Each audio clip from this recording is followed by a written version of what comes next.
Good morning India. दोस्तों नमस्कार। दोस्तों, हमारे चैनल की कहानियाँ रोज़ाना सुनते रहने के लिए आप हमारे चैनल को सब्सक्राइब कर सकते हैं।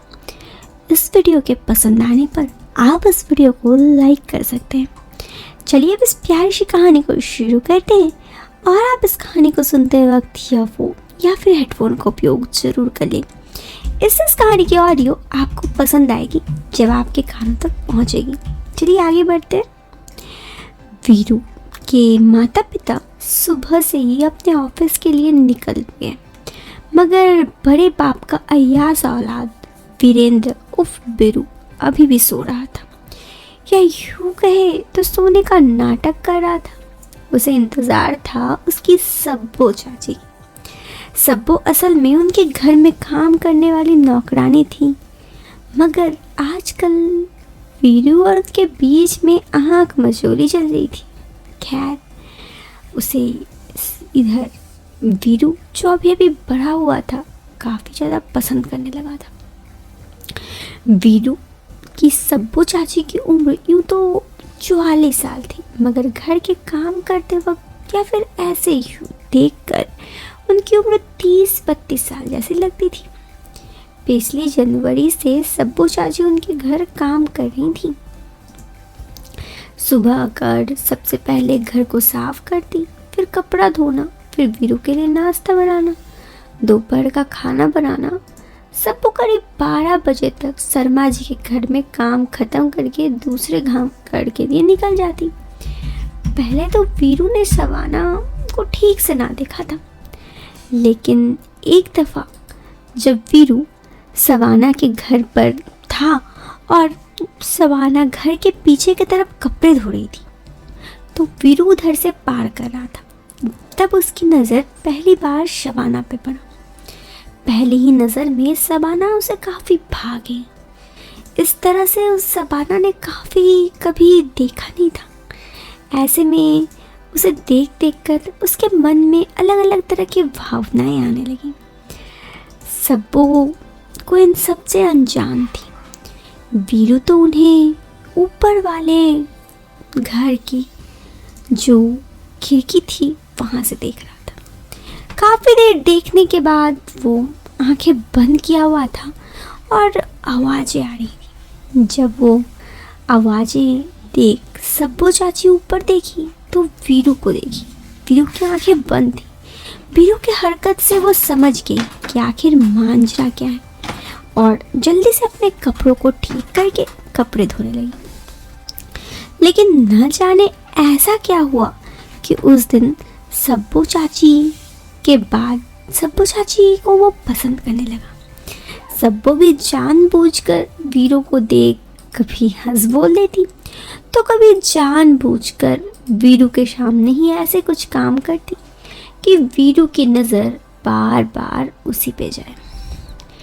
ऐसे ही काफ़ी दिन और गुजर गए, और एक दिन की बात है। उस दिन शर्मा जी और उनकी पत्नी ऑफिस आ रहे थे। वीरू अपने कमरे पे सोया हुआ था, या फिर यूं कहे तो सोने की एक्टिंग कर रहा था। उसे पता था कि सब्बो चाची आ चुकी हैं। सब्बो चाची को आते देख और अपने माता पिता के चले जाने के बाद वीरू किचन में गया और बड़े ही प्यार से सब्बो की तरफ देखता हुआ निहारता हुआ सब्बो से कहा कि मेरी तबीयत ख़राब कर रही है, क्या आप थोड़ा खाने का इंतज़ाम कर सकते हैं, मेरे कमरे तक पहुंचा सकते हैं?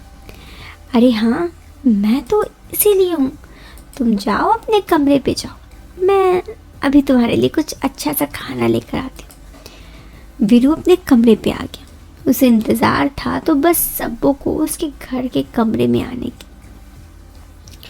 फिर क्या था, काफ़ी देर बाद, लगभग 25 से 30 मिनट बाद सब्बो उसके कमरे में आई और कही, क्या हुआ, तबीयत सब कुछ सही है?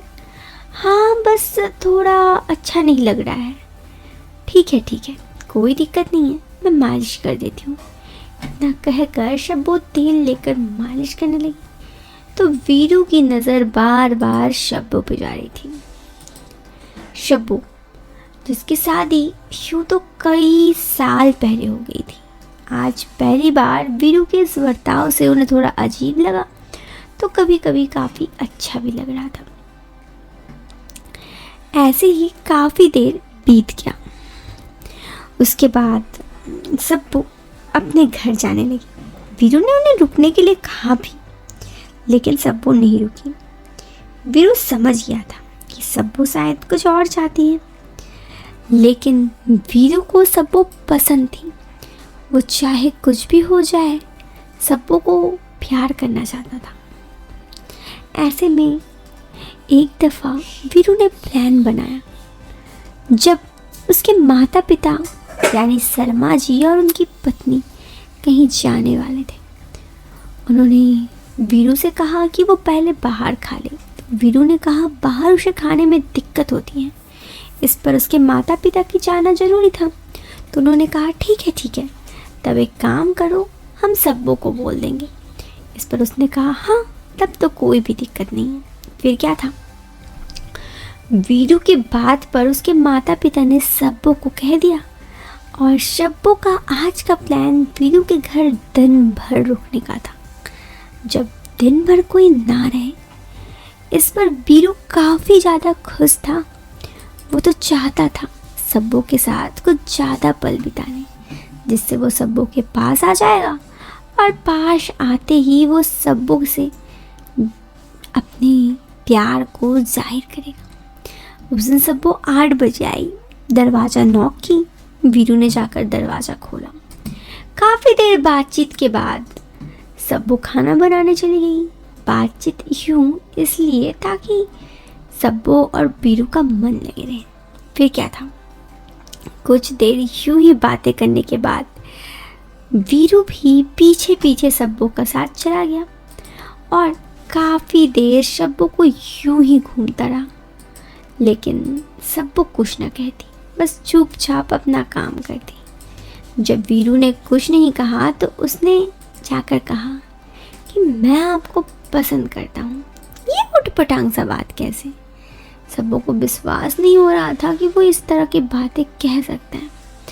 इस पर उसने कहा मैं शादीशुदा हूँ और तुम हम दोनों की उम्र में काफ़ी ज़्यादा फैसला है। इस पर उसने कहा मुझे पता है, लेकिन पसंद करता हूँ तो मैं क्या करूँ। दोनों की रजामंदी से ये रिश्ता आगे बढ़ने लगा।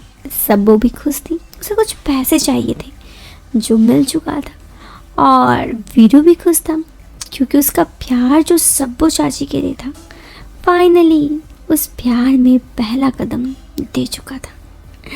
और इसी के साथ ये कहानी ख़त्म होती है। कैसी लगी कहानी आप कमेंट बॉक्स पे कमेंट करके ज़रूर बताएं। पसंद आई हो तो लाइक और चैनल पे पहली बार आए हैं तो सब्सक्राइब करें।